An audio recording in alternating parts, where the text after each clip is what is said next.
மத்திய அரசு நடைமுறைப்படுத்தியுள்ள புதிய குற்றவியல் சட்டங்களில் மாநில அளவில் பெயர் மாற்றம் உள்ளிட்ட திருத்தங்களை மேற்கொள்ள ஓய்வு பெற்ற நீதிபதி சத்யநாராயணன் தலைமையிலான குழுவை அமைத்து முதலமைச்சர் மு.க.ஸ்டாலின் உத்தரவிட்டுள்ளார்.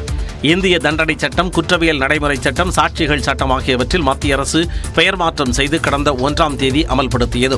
அரசமைப்பு சட்டத்திற்கு எதிராக சமஸ்கிருதத்தில் பெயர் மாற்றம் செய்யப்பட்டு நாடாளுமன்றத்தில் முறையான விவாதங்கள் ஏதுமின்றி மாநிலங்களின் கருத்துக்களை கேட்காமலும் சட்டங்கள் கொண்டுவரப்பட்டுள்ளதாக தமிழ்நாடு அரசு தெரிவித்துள்ளது. இந்த புதிய சட்டங்களில் தமிழ்நாடு அரசின் சார்பில் என்னென்ன சட்ட திருத்தங்களை மேற்கொள்ள வேண்டும் என்பது குறித்து தலைமைச் செயலகத்தில் முதலமைச்சர் மு.க.ஸ்டாலின் ஆலோசனை நடத்தினார்.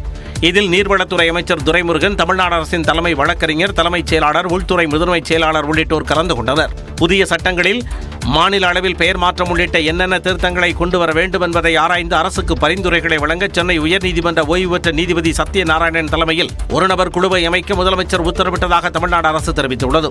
இந்த குழு சட்டங்களை ஆராய்ந்து மாநில அளவில் வழக்கறிஞர்கள் சங்கங்கள் உள்ளிட்ட பல்வேறு தரப்பினரிடமும் ஆலோசித்து ஒரு மாதத்திற்குள் அரசுக்கு அறிக்கையை வழங்கும் என்று தமிழ்நாடு அரசு தெரிவித்துள்ளது.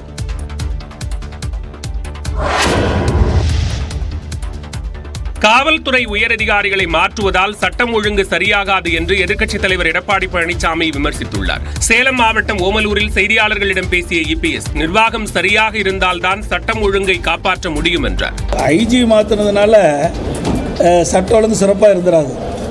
நிர்வாகம் சரியாக இருந்தால்தான் சட்ட ஒழுங்கு காக்க முடியும். இன்றைக்கு காவல்துறை பொறுப்பை வைக்கின்றவர் முதலமைச்சர்.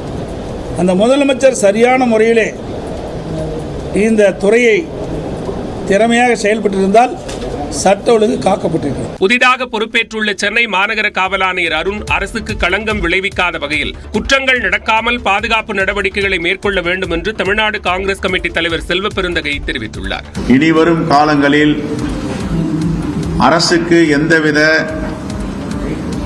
கெட்ட பெயரும் நற்பெயருக்கு களங்கம் விளைவிக்கும் வகையில் குற்றங்கள் நடக்காமல் பாதுகாத்துக் கொள்ள வேண்டும். கடந்த 3 நாட்களாக போதிய பாதுகாப்பு அளித்த முதலமைச்சருக்கு நன்றி என்றும் செல்வ பெருந்தகை தெரிவித்துள்ளார். தமிழ்நாட்டில் கூலிப்படையின் தலைநகரமாக சென்னை மாறியிருப்பதாக பாஜக மாநில தலைவர் அண்ணாமலை தெரிவித்துள்ளார். பகுஜன் சமாஜ் கட்சியின் மாநில தலைவர் ஆம்ஸ்டாங் படுகொலை செய்யப்பட்ட நிலையில் ஆம்ஸ்டாங்கின் மனைவி பொற்கொடியை பாஜக மாநில தலைவர் அண்ணாமலை நேரில் சந்தித்து ஆறுதல் தெரிவித்தார்.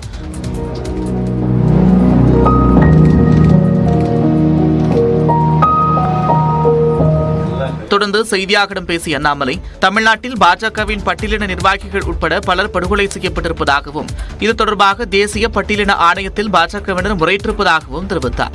இன்னைக்கு கிரைம் எப்படி தமிழகத்தில் இந்தியா முழுவதுமே நடக்குதுன்னா, வெற்றவங்க வேற, வெட்ட சொன்னவங்க வேற, வெட்ட சொல்லி பணம் கொடுத்தவங்க வேற, அதுக்கு ஐடியா கொடுத்தவங்க வேற. இதெல்லாம் நீட் டு நோ பேசிஸ் அப்படிங்கிறாங்க. இந்த கூலிப்படையை பொறுத்த வரைக்கும் வெற்றவங்களுக்கு ஏன் வெற்றவங்கனே தெரியாது. வெற்றவனை நீ போய் வெட்டுன்னு சொல்றவங்களுக்கு யார் அவனுக்கு சப்போர்ட் பண்ணாங்க தெரியாது. தனித்தனி லிங்கா பண்றாங்க. ஆம்ஸ்டாங் படுகொலை வழக்கை சிபிஐ விசாரணைக்கு மாற்ற வேண்டும் என்றும் அண்ணாமலை வலியுறுத்தினார். பதற்றத்தையும் அச்சுறுத்தலையும் களைய என்ன திட்டங்கள் இருக்கின்றன என்பதை தமிழ்நாடு அரசு தெரியப்படுத்த வேண்டும் என்று இயக்குநர் ப. ரஞ்சித் தெரிவித்துள்ளார். பகுஜன் சமாஜ் கட்சியின் மாநில தலைவராக இருந்த ஆம்ஸ்டாங் படுகொலை செய்யப்பட்டது தொடர்பாக அவர் வெளியிட்டுள்ள அறிக்கையில், சென்னை மாநகரில் செம்பியம் காவல் நிலையத்திற்கு மிக அருகிலேயே படுகொலை நடந்திருப்பதை வைத்தே சட்டம் ஒழுங்கு குறித்து கொலையாளிகளுக்கு எத்தகைய பயம் இருக்கிறது என்பதை புரிந்து கொள்ளலாம் என குறிப்பிட்டுள்ளார். எனவே சட்டம் ஒழுங்கை சீர் செய்ய இனியும் இப்படி ஒரு சம்பவம் நிகழாமல் இருப்பதற்கு என்ன செயல் திட்டம் உருவாக்கப் போகிறீர்கள் என ப. ரஞ்சித் கேள்வி எழுப்பியுள்ளார். சமீப காலமாக தலித் மக்களுக்கும் தலித் தலைவர்களுக்கும் இருக்கும் அச்சுறுத்தலை எப்போது கவனிக்கப் போகிறீர்கள் என்றும் வினவியுள்ளார். உங்களை ஆட்சியில் அமர்த்தவே எனது வாக்கையும் செலுத்தினேன் என்றும் அந்த ஆதங்கத்திலேயே இந்த கேள்விகளை முன்வைக்கிறேன் என்றும் தெரிவித்துள்ள ப. ரஞ்சித், வெறும் வாக்குக்கு மட்டும்தான் சமூக நீதியா என்றும் கேள்வி எழுப்பியுள்ளார். கள்ளக்குறிச்சி கள்ளச்சாராய விவகாரத்தில் மேலும் ஒருவர் கைது செய்யப்பட்டுள்ளார். கள்ளக்குறிச்சி கருணாபுரம் சுற்றுவட்டாரத்தில் கள்ளச்சாராயம் குடித்ததில் 65 பேர் உயிரிழந்தனர். இந்த வழக்கை சிபிசிஐடி போலீசார் விசாரித்து வருகின்றனர். இந்த நிலையில் கள்ளச்சாராய விவகாரம் தொடர்பாக கள்ளக்குறிச்சி மாவட்டத்தைச் சேர்ந்த வேலு என்பவர் கைது செய்யப்பட்டுள்ளார். சேஷசமுத்திரம் பகுதியில் அவர் கள்ளச்சாராய விற்பனையில் ஈடுபட்டது விசாரணையில் தெரிய வந்துள்ளது. இதனால் கைதானவர்களின் எண்ணிக்கை 22ஆக அதிகரித்துள்ளது. இதனிடையே கள்ளச்சாராய சம்பவத்தில் மேலும் ஒரு வழக்கை சிபிசிஐடிக்கு மாற்றப்பட்டுள்ளது. கள்ளச்சாராய விற்பனை தொடர்பாக சங்கராபுரம் காவல் நிலையத்தில் பதிவு செய்யப்பட்டிருந்த வழக்கு தற்பொழுது சிபிசிஐடிக்கு மாற்றம் செய்யப்பட்டுள்ளது. கள்ளக்குறிச்சி, கச்சிராப்பாளையம் ஆகிய காவல் நிலையங்களில் பதிவான 2 வழக்குகள் சிபிசிஐடிக்கு மாற்றப்பட்ட நிலையில் தற்பொழுது மேலும் ஒரு வழக்கை சிபிசிஐடி போலீசார் கையில் எடுத்துள்ளனர். திமுக ஆட்சியில் வன்னியர்களுக்கு நிச்சயமாக இடஒதுக்கீடு வழங்கப்படும் என்று அமைச்சர் ராஜகண்ணப்பன் உறுதியளித்துள்ளார். விக்கிரவாண்டி இடைத்தேர்தல் பரப்புரைக்கு இடையே நியூஸ் 18 தமிழ்நாடு தொலைக்காட்சிக்கு பிரத்யேக பேட்டி அளித்த அவர், நாடு முழுவதும் சாதிவாரி கணக்கெடுப்பு நடத்தப்பட்டு வன்னியர்களுக்கு இடஒதுக்கீடு வழங்கப்படும் என கூறினார். சாதிவாரி கணக்கெடுப்பு குறித்து முதலமைச்சர் மு க ஸ்டாலின் ஒன்றிய அரசுக்கு கடிதம் எழுதியுள்ளதாக குறிப்பிட்ட அமைச்சர் ராஜகண்ணப்பன், சட்டமன்ற தேர்தலுக்காக அதிமுக அரசு 10.5% இடஒதுக்கீட்டை அவசரமாக வன்னியர்களுக்கு வழங்கியதாகவும் விமர்சித்தார். நம்முடைய முதலமைச்சர் அவர்கள் இந்த தொகுதியிலே நம்முடைய வேட்பாளர் சிவாவை நிறுத்தி இருக்கிறார்கள். மிகப்பெரிய வெற்றியை பெறுவார் சிவா. ஒரு 70,000-80,000 வாக்குகள் வித்தியாசத்தில் திராவிட முன்னேற்ற கழகம் வெற்றி பெறுவதற்குரிய வாய்ப்பு இருக்கிறது. வன்னியர்களுக்கு இடஒதுக்கீடு உண்டு இந்த ஆட்சியில். ஆனால் முறைப்படி அது நீதிமன்றத்தால் புறக்கணிக்கப்படாமல் இருப்பதற்குரிய வழிவகைகளை நம்ம அரசு ஆராய்ந்து முழுமையாக செயல்படும். இடஒதுக்கீடு குறித்து பாமகவினர் பரப்புரை செய்வது விக்கிரவாண்டி தேர்தலில் எடுபடாது எனவும் அமைச்சர் ராஜகண்ணப்பன் தெரிவித்தார். ஓ பன்னீர்செல்வம் குறித்த எந்தவித கேள்விகளுக்கும் இனி பதிலளிக்கப் போவதில்லை என அதிமுக பொதுச் செயலாளர் எடப்பாடி பழனிசாமி தெரிவித்துள்ளார். சேலத்தில் செய்தியாளர்களிடம் பேசிய அவர், ஜெயலலிதாவால் கட்சியில் சேர்த்துக் கொள்ளப்பட்டவர்கள் ஓ பன்னீர்செல்வம் போன்று அதிமுகவுக்கு எதிராக செயல்படவில்லை என கூறினார். வேற என்ன ஏதாவது கேள்வி கேட்கணும்னு கேட்குறீங்க. நான் தான் அந்த கேள்விக்கே அதாவதுங்க, வெளியேற்றப்பட்டவர்களை பற்றி கேள்வி கேட்டால் அவர்கள் ஏதாவது பதில் சொல்லுவாங்க. நீங்கள் ஊடகத்தில் விறுவிறுப்பான செய்தி வேணும்னு எங்கள் மூலமாக கிடைக்கிறீங்க, அது வேண்டாம். அவர்களெல்லாம் போய் கட்சி ஆஃபீஸை உடைக்கலை, கட்சிக்காரனை அடிக்கலை, கட்சியுடைய வாகனத்தை நொறுக்கலை, அவரெல்லாம் பொருளை திருடிக்கிட்டு போவார். ஜம்மு காஷ்மீர் மாநிலம் கத்வா மாவட்டத்தில் பயங்கரவாதிகளுடன் நடந்த துப்பாக்கிச் சண்டையில் ராணுவ வீரர்கள் 4 பேர் வீரமரணம் அடைந்தனர்.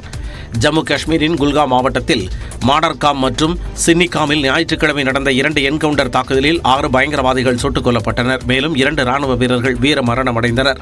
இந்நிலையில் கத்வா அருகே பில்லாவாரியில் உள்ள மச்சேடி என்ற பகுதியில் ராணுவ வாகனத்தில் வீரர்கள் சென்று கொண்டிருந்தனர். அப்போது திடீரென அவர்களது வாகனத்தை குறிவைத்து பயங்கரவாதிகள் தாக்குதல் நடத்த தொடங்கினர். ராணுவ வீரர்களும் சளைக்காமல் பயங்கரவாதிகளுக்கு பதிலடி கொடுத்தனர். இருதரப்பிலும் நடந்த துப்பாக்கிச் சண்டையில் ராணுவ வீரர்கள் 4 பேர் வீரமரணம் அடைந்தனர். படுகாயமடைந்த 6 வீரர்களுக்கு மருத்துவமனையில் சிகிச்சை அளிக்கப்படுகிறது.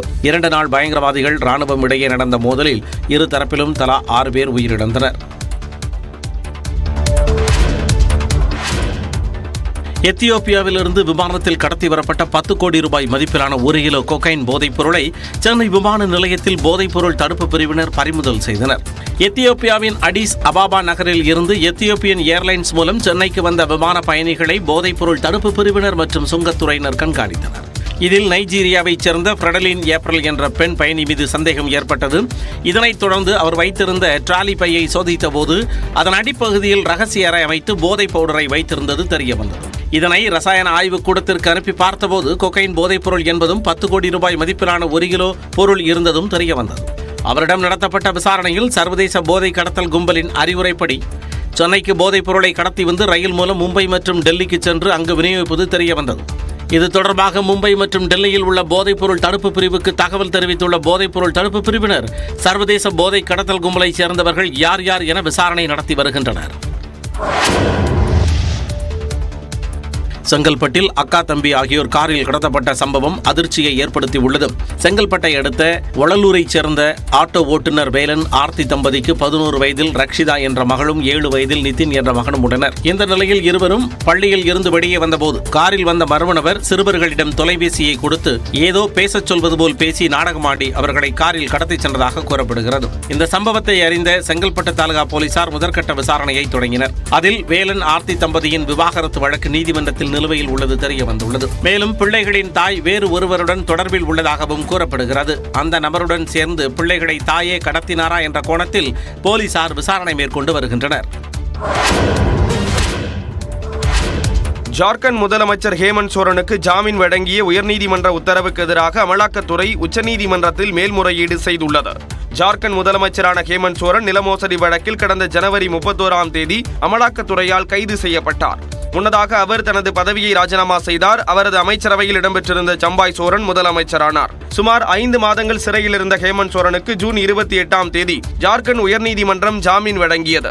இதையடுத்து அவர் சிறையிலிருந்து விடுதலையானார். தொடர்ந்து சம்பாய் சோரன் தனது பதவியை ராஜினாமா செய்த நிலையில் ஜார்க்கண்ட் மாநில முதலமைச்சராக ஹேமந்த் சோரன் மீண்டும் பதவியேற்றார். மேலும் சட்டப்பேரவையில் தனது பெரும்பான்மையை நேற்று நிரூபித்தார். இந்த நிலையில் ஹேமந்த் சோரனுக்கு ஜாமீன் வழங்கிய உயர்நீதிமன்ற உத்தரவுக்கு எதிராக அமலாக்கத்துறை உச்சநீதிமன்றத்தை நாடியுள்ளது. ஹேமந்த் சோரனுக்கு ஜாமீன் வழங்கும் முன்பாக அனைத்து அம்சங்களையும் உயர்நீதிமன்றம் ஆராயவில்லை என்றும் ஜாமீன் வழங்கிய உத்தரவை ரத்து செய்ய வேண்டும் என்று அமலாக்கத்துறை தாக்கல் செய்துள்ள மேல்முறையீட்டு மனுவில் தெரிவிக்கப்பட்டுள்ளது.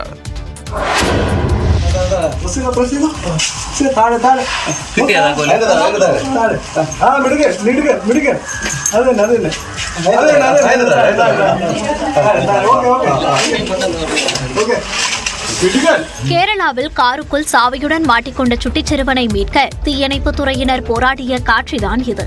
திருவனந்தபுரம் அருகே வெங்கானூர் பகுதியில் நந்து என்பவரின் 2.5 வயது மகன் ஆரவ் தங்கள் வீட்டில் நிறுத்தி வைக்கப்பட்டிருந்த காரில் சாவியுடன் ஏறி விளையாடிக் கொண்டிருந்தார். அப்போது சுட்டிச் சிறுவன் கையில் இருந்த ரிமோட் லாக்கில் விளையாடிக் கொண்டிருந்த போது கார் கதவுகள் பூட்டிக் கொண்டன. குடும்பத்தினர் எவ்வளவோ முயன்றும் கார் கதவை திறக்க முடியவில்லை.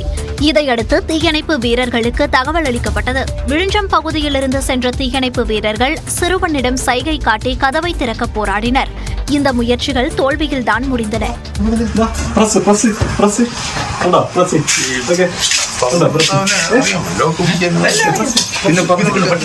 காரின் கதவில் இருந்த ரப்பர் பகுதியை கிழித்தெடுத்து கதவு திறக்கப்பட்டது. பின்னர் குழந்தை ஆரவ் பத்திரமாக மீட்கப்பட்டார்.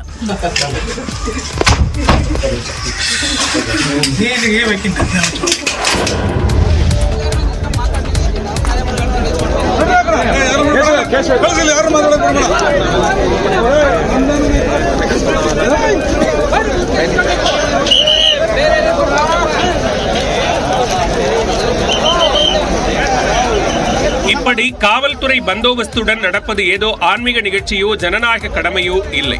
கர்நாடக மாநிலத்தில் பாஜக எம்பி டாக்டர் சுதாகர் வாக்காளர்களுக்கு மது வகைகளை வழங்கி நன்றி தெரிவித்த நிகழ்ச்சிதான் இது. நெலமங்கலா பகுதியில் நடைபெற்ற இந்த நிகழ்ச்சியில் லாரி முழுக்க மது வகைகள் எடுத்து வரப்பட்டு நீண்ட வரிசையில் மக்கள் காத்திருக்க போலீஸ் பாதுகாப்புடன் அவர்கள் மது பாட்டில்களை வாங்கிச் சென்றனர்.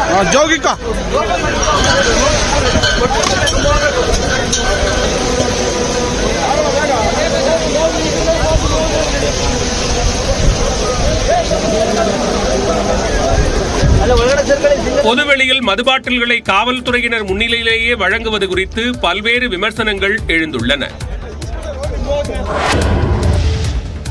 பாஜக மேலிட பொறுப்பாளர் சுரானா சட்டமன்ற உறுப்பினர்களை சந்தித்து நடத்திய பேச்சுவார்த்தையில் எந்த உடன்பாடும் எட்டப்படவில்லை என தகவல் வெளியாகியுள்ளது. புதுச்சேரியில் பாரதிய ஜனதா கட்சிக்குள்ளும் எம்எல்ஏக்களுக்கு மத்தியிலும் பிளவு நீடிப்பதால் கட்சி மேலிட உத்தரவுப்படி பாஜக மேலிட பொறுப்பாளர் சுரானா திங்கட்கிழமை பேச்சுவார்த்தை நடத்துவார் என்று அறிவிக்கப்பட்டது. அதன்படி அதிருப்தி சட்டமன்ற உறுப்பினர்களிடம் சுரானா பேச்சுவார்த்தை நடத்தினார். சட்டமன்ற உறுப்பினர்களுடனான சந்திப்புக்கு பின்னர் செய்தியாளர்களிடம் பேசிய சுரானா, பொதுவாழ்வில் வந்தால் நாம் எதிர்பார்த்தது போல பல சமயங்களில் நடக்காது என்றார். Work with the people.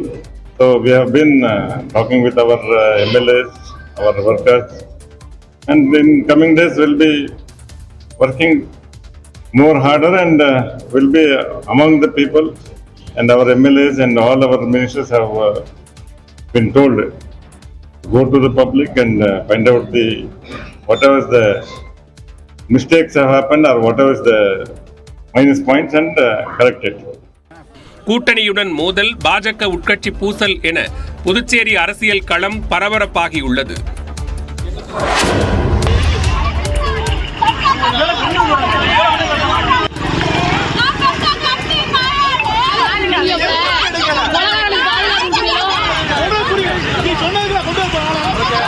தனது நிலத்தையும் பொது நிலத்தையும் ஆக்கிரமிப்பதை தட்டிக்கேட்ட இளைஞர் பட்டப்பகலில் வெட்டி படுகொலை செய்யப்பட்டதை கண்டித்து உறவினர்கள் சாலை மறியல் போராட்டத்தில் ஈடுபட்ட காட்சிதான் இது.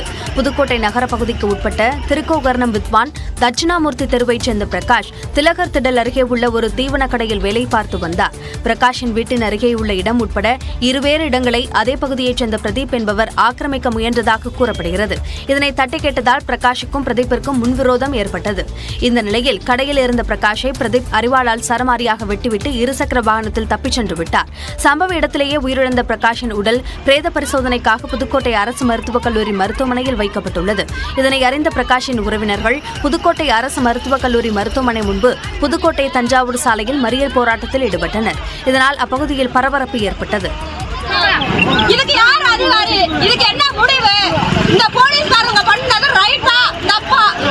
இவங்க லஞ்சம் வாங்குனது ரைட்டா? கள்ளக்குறிச்சியில் 7 பேருக்கு எலிக்காய்ச்சல் கண்டறியப்பட்டிருப்பது அதிர்ச்சியை ஏற்படுத்தியுள்ளது. கடந்த சில நாட்களாக கள்ளக்குறிச்சி அருகே உள்ள வடதரசலூர் கிராமத்தில் சிலருக்கு காய்ச்சல் இருந்து வந்தது. இதில் 7 வயது சிறுவன் குபேரன், சுபானி, வெற்றிவேல், பிரபாவதி, கலைவாணன் மற்றும் திவ்யா ஆகியோர் மஞ்சள் காமாலை நோயால் பாதிக்கப்பட்டது தெரிய வந்ததை அடுத்து அருகில் உள்ள மருத்துவமனையில் சிகிச்சை பெற்றனர். இதனிடையே தியாகதுருகம் அரசு ஆரம்ப சுகாதார நிலைய குழுவினர் கடந்த 3ஆம் தேதி மருத்துவ முகாமிட்டு மஞ்சள் காமாலை நோயால் பாதிக்கப்பட்டிருந்த 6 பேர் உட்பட 10 பேரின் ரத்த மாதிரிகளை சேகரித்து ஆய்வுக்கு அனுப்பினர். அதில் 7 பேர் எலி காய்ச்சல் மற்றும் மஞ்சள் காமாலை நோயால் பாதிக்கப்பட்டிருந்தது உறுதியானது. டெய்லி 40-50 பேர் முகாமிட்டு இங்கே தான் தங்கியிருக்கிறாங்க. காலையில் வராங்க 9 மணிக்கு, சாயந்தரம் 5-6 மணி வரையில் இருந்துட்டு எல்லாம் பார்த்துட்டு அந்த பகுதியிலும் பார்த்துட்டு தான் வரோம். அங்கே தான் மெயினாக பார்த்துட்டு வரோம். அதேமாதிரி பஞ்சாயத்து தவிர ஊர் பூரா தண்டவரா போட்டு எல்லாமே முகாம் இங்கேயும் வராங்க. இதனையடுத்து பாதிக்கப்பட்டவர்கள் கள்ளக்குறிச்சி அரசு மருத்துவமனையில் சிகிச்சைக்கு அனுமதிக்கப்பட்டனர். அதில் 3 பேர் குணமடைந்து வீடு திரும்பிய நிலையில் தற்பொழுது மீதமுள்ளவர்களுக்கு தீவிர சிகிச்சை அளிக்கப்பட்டு வருகிறது.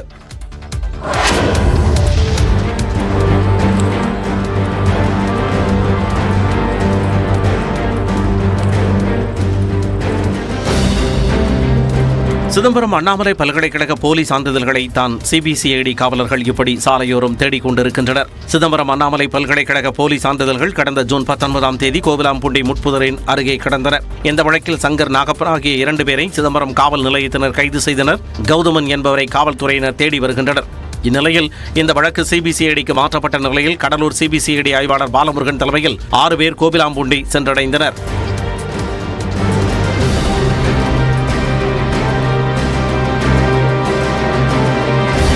போலி சான்றிதழ் கிடந்த இடங்களில் மக்களிடம் அவர்கள் விசாரணையை தொடங்கியுள்ளனர். முட்புதருக்கு அருகே உள்ள நீர்நிலைகளில் நிறைய போலி சான்றிதழ்கள் எடுக்க முடியாத வகையில் வீசப்பட்டுள்ளதையும் அதிகாரிகள் ஆய்வில் உறுதி செய்தனர். தொடர்ந்து தீவிர விசாரணை நடத்தப்பட்டு வருகிறது.